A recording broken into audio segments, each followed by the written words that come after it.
আমরা আবারও ফিরে যাব। আমাদের সঙ্গে রয়েছেন প্রতিনিধি প্রিয়াঙ্কা ভৌমিক। প্রিয়াঙ্কা, আরাবুল ইসলাম তাকেও সাসপেন্ড করা হয়েছে, তার বিরুদ্ধে ঠিক কি অভিযোগ রয়েছে?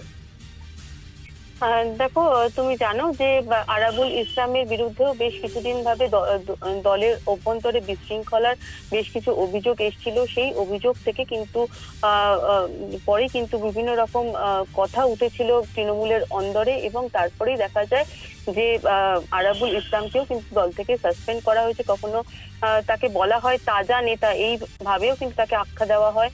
এবং এই বিভিন্ন রকম বিতর্ক থেকে বেরিয়ে আসার জন্যই কিন্তু এই ধরনের সিদ্ধান্ত নিয়েছে তৃণমূলের শীর্ষ নেতৃত্ব, এমনটা কিন্তু অনেকেই মনে করছে। এবং শৃঙ্খলা ভঙ্গ করা হয়েছে সেই অভিযোগ কিন্তু আনা হয়েছে আরাবুল ইসলামের বিরুদ্ধে, এবং তার ফলেই কিন্তু এত বড় পদক্ষেপ, এমনটাও কিন্তু মনে করছেন অনেকে। সুতরাং বলা যেতেই পারে যে শান্তনু সেন এবং আরাবুল ইসলাম দুজনকেই কিন্তু এই যে সাসপেন্ড করার যে সিদ্ধান্ত, সেই সিদ্ধান্তের পেছনে কিন্তু দলের অভ্যন্তরে দলীয় কার্যকলাপ, তাদের বক্তব্যের মধ্যে যে বিশৃঙ্খলা বা দল বিরোধী মন্তব্য, কখনো বিশৃঙ্খলা, এই বিষয়ের উপর নির্ভর করে কিন্তু তাদেরকে এই সাসপেনশনের সিদ্ধান্ত নেওয়া হয়েছে বলেই জানতে পারছি আমরা। এবং প্রিয়াঙ্কা, আমরা দেখতে পেয়েছি কয়েকদিন ধরেই আরাবুল ইসলাম এবং শওকত মোল্লার বাহিনীদের মধ্যে বারবার যে সংঘর্ষের খবর সামনে এসেছে, সেই বিষয়টি কেউ কাজ করলো কি এই সাসপেনশনের ক্ষেত্রে?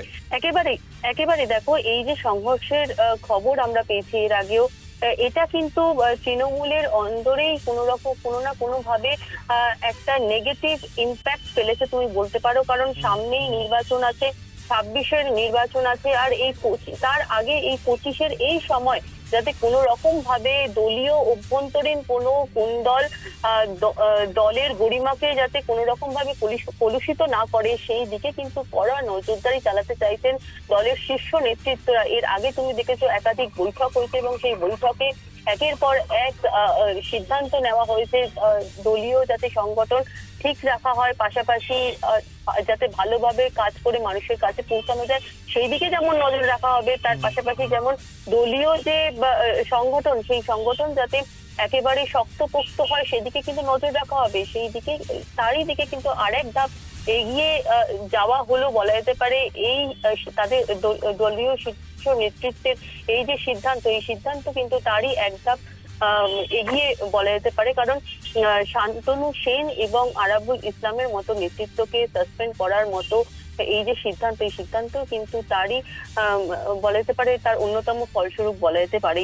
সৌম্যজিৎ, একেবারেই সঙ্গে থাকো প্রিয়াঙ্কা। আবারও আপনাদের জানিয়ে রাখবো, দল বিরোধী কাজের জন্য সাসপেন্ড। আরজিকর ইস্যুতে একাধিক মন্তব্য, দল বিরোধী মন্তব্য করেছিলেন শান্তনু সেন, আগেই তাকে সরানো হয়েছিল মুখপাত্র পদ থেকে। এবার শান্তনু সেনকে সাসপেন্ড করলো দল, পাশাপাশি সাসপেন্ড করা হয়েছে আরাবুল ইসলামকেও। আমরা সম্প্রতি দেখতে পেয়েছি যেভাবে ভাঙড় বারবার উত্তপ্ত হয়েছে, আরাবুল ইসলাম এবং শওকত মোল্লার যে সংঘর্ষ তা বারবার সামনে এসেছে, যে গোষ্ঠী কোন্দলের খবর সামনে এসেছে ভাঙড় থেকে। সেই কারণেই এই সাসপেনশনের সিদ্ধান্ত বলে জানা যাচ্ছে, সূত্র মারফত সাসপেন্ড করা হয়েছে আরাবুল ইসলামকে। দল থেকে সাসপেন্ড দুই তৃণমূল নেতা, একদিকে সাসপেন্ড শান্তনু সেন, সাসপেন্ড করা হয়েছে আরাবুল ইসলামকেও। আরজিকর কাণ্ডে মুখ খুলেছিলেন শান্তনু সেন, আগেই মুখপাত্র পদ থেকে তাকে সরানো হয়েছিল, এবার সাসপেন্ড করা হলো তাকে। পাশাপাশি আরাবুল ইসলাম, তাকেও সাসপেন্ড করা হয়েছে। ভাঙড়ের অশান্তিতে বারবার অস্বস্তি, দলকে অস্বস্তিতে ফেলেন আরাবুল ইসলাম। শওকত মোল্লার সঙ্গে বারবার দ্বন্দ্ব, সম্প্রতি জেলও খাটেন আরাবুল ইসলাম। ভাঙড়ে ফিরতেই ফের অশান্তি শুরু হয়, এবার আরাবুলকে সাসপেন্ড করলো দল। আমরা দেখেছিলাম একজন প্রাক্তন সাংসদ এবং একজন প্রাক্তন বিধায়ক, দুজনকে সাসপেন্ড করা হলো দল থেকে। একদিকে আমরা দেখতে পেয়েছি আরজিকর আবহ, সেই সময় মুখ খুলেছিলেন শান্তনু সেন, আরজিকর ইস্যুতে একাধিক মন্তব্য করেছিলেন, দল বিরোধী মন্তব্য করেছিলেন তিনি। তারপরেই তাকে সরিয়ে দেওয়া হয়েছিল মুখপাত্র পদ থেকে। এবার শান্তনু সেনকে সাসপেন্ড করা হয়েছে। অন্যদিকে প্রাক্তন বিধায়ক, ভাঙড়ের অশান্তিতে বারবার তার নাম উঠে এসেছে, বারবার শওকত মোল্লা আরাবুল ইসলাম সংঘর্ষ, তার বাহিনীর সংঘর্ষ সামনে এসেছে। ভাঙড়ে উত্তেজনা ছড়িয়েছে বারবার। সম্প্রতি জেলও খেটেছিলেন আরাবুল ইসলাম। আর ভাঙড়ে ফিরতেই ফের অশান্তি শুরু হয়। এবার আরাবুল ইসলামকে সাসপেন্ড করলো দল। আমরা আবারও ফিরে যাব, আমাদের সঙ্গে রয়েছেন প্রতিনিধি প্রিয়াঙ্কা আইচ ভৌমিক। প্রিয়াঙ্কা, আবারও একবার জানতে চাইব, একদিকে শান্তনু সেন, অপরদিকে আমরা দেখতে পেলাম আরাবুল ইসলাম, একসঙ্গে দুজন তৃণমূল নেতা, তাদেরকে সাসপেন্ড করা হলো। কি জানা গিয়েছে দলের অন্তরসূত্রে? একেবারে দেখো, দলের অভ্যন্তরীণ সূত্রে আমরা যেটা জানতে পারছি যে আরাবুল ইসলাম যেভাবে দলকে কলুষিত করেছে, অর্থাৎ যেভাবে তিনি বিতর্কে জড়িয়েছেন দলীয় কোন দল যেভাবে তার কর্মকাণ্ডের মাধ্যমে সামনে এসছে, তা কিন্তু যথেষ্ট কলুষিত করেছে এই তৃণমূল কংগ্রেস দলকে। এবং অন্যদিকে শান্তনু সেনের যে বিতর্কিত মন্তব্য, একের পর এক বিতর্কিত মন্তব্য তাকে করতে দেখা গিয়েছিল আরজিকর কাণ্ডের সময়, সেই নিয়ে কিন্তু একাধিকবার দলকে অস্বস্তিতে ফেলেছিলেন তিনি।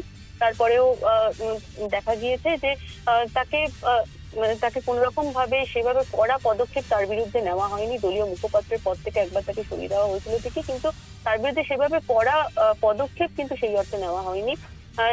কিন্তু দেখা গেল আজকে কিন্তু দেখা গেল সরাসরি শান্তনু সেন এবং আরাবুল ইসলাম, তৃণমূল কংগ্রেসের এই দুই নেতৃত্ব, দুই হেভি ওয়েট নেতৃত্ব যাকে বলা যেতে পারে অন্যতম, তাদেরকে কিন্তু সরাসরি সাসপেন্ড করে দেওয়া হলো। তৃণমূল কংগ্রেসের শীর্ষ নেতৃত্বের তরফ থেকে এই সিদ্ধান্ত নেওয়া হলো। এবং বেশ, প্রিয়াঙ্কা, তুমি আমাদের সঙ্গে থাকো। আমরা এই মুহূর্তে যোগাযোগ করতে পেরেছি তৃণমূল নেতা শওকত মোল্লার সঙ্গে। শওকত বাবু, একদিকে আরাবুল ইসলাম, তাকে সাসপেন্ড করা হয়েছে, তার বিরুদ্ধে দল বিরোধী কার্যকলাপের অভিযোগ, তাকে সাসপেন্ড করা হলো, কি বলবেন আপনি?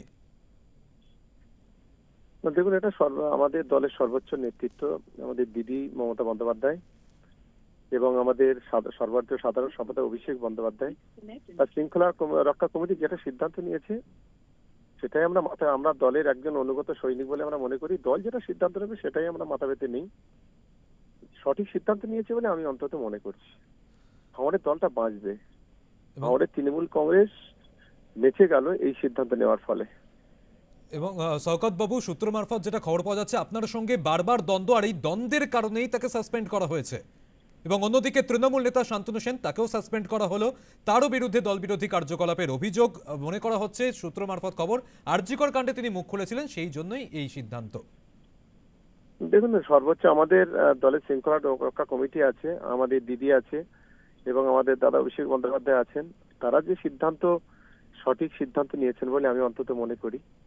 এর ফলে যারা দলের শৃঙ্খলাকে বারে বারে পদদলিত করেছে তারা অন্তত সতর্ক হবে। একটা তৃণমূল কংগ্রেস একটা শৃঙ্খলা পরায়ণ দল, নেত্রী মমতা বন্দ্যোপাধ্যায় এবং এই মুহূর্তে যুব সমাজের নেতা অভিষেক বন্দ্যোপাধ্যায় সঠিকভাবে দলকে সংগঠিত করে এগোচ্ছেন বলে আমি অন্তত মনে করছি। শওকত বাবু, সম্প্রতি জেলে গিয়েছিলেন আরাবুল ইসলাম, তার আগেও আপনার সঙ্গে দ্বন্দ্বে জড়িয়েছিলেন তিনি।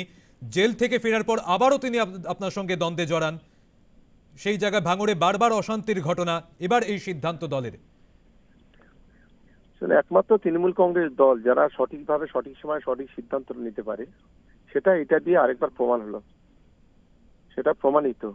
এটা বিজেপি দল নয় যে যারা রাত দিন 24 ঘন্টা দল তৃণমূল কংগ্রেসের নেতা নেত্রী মমতা বন্দ্যোপাধ্যায় সম্পর্কে অভিষেক বন্দ্যোপাধ্যায়ের সঙ্গে কুৎসা করে, মমতা বন্দ্যোপাধ্যায়কে পিসি মেসো ছোট থেকে শুরু করে জিহাদি থেকে শুরু করে বিভিন্ন ধরনের কথা বলে ছোট করে, তাদের বিরুদ্ধে যে দল সিদ্ধান্ত নিতে পারে না সেটা হলো বিজেপি। কিন্তু মমতা বন্দ্যোপাধ্যায় সঠিক সময় সঠিকভাবে প্রতিটা ক্ষেত্রে সিদ্ধান্ত নিতে পারে, এটা সবচেয়ে বড় উদাহরণ। অভিষেক বন্দ্যোপাধ্যায় সঠিকভাবে সিদ্ধান্ত নিতে পারে, এটাই হচ্ছে সবচেয়ে বড় উদাহরণ। শওকত বাবু, শেষ প্রশ্ন আপনার কাছে, যেটা আমরা দেখেছিলাম আরাবুল ইসলাম সম্প্রতি তিনি বলেছিলেন যে শওকত মোল্লা আপনার নাম নিয়ে বলেছিলেন যে আপনি দলের কেউ নন, পাল্টা আপনি বলেছিলেন আরাবুল ইসলাম কেউ নন। এবার তাকে সাসপেন্ড করা হলো, তাহলে আপনার মন্তব্যই, আপনার আশঙ্কাই সেটা সত্যি হলো? দেখুন, আমার দিদি ভাঙড়ে আমাকে দায়িত্ব দিয়েছে, আমার নেতা অভিষেক বন্দ্যোপাধ্যায় আমাকে দায়িত্ব দিয়েছিল। আমি একজন দলের অনুগত সৈনিক, সেই হিসেবে কাজ করি। যখন যেটা সমস্যা হয়েছে দিদিকে বলেছি, আমাদের নেতা অভিষেক বন্দ্যোপাধ্যায়কে বলেছি।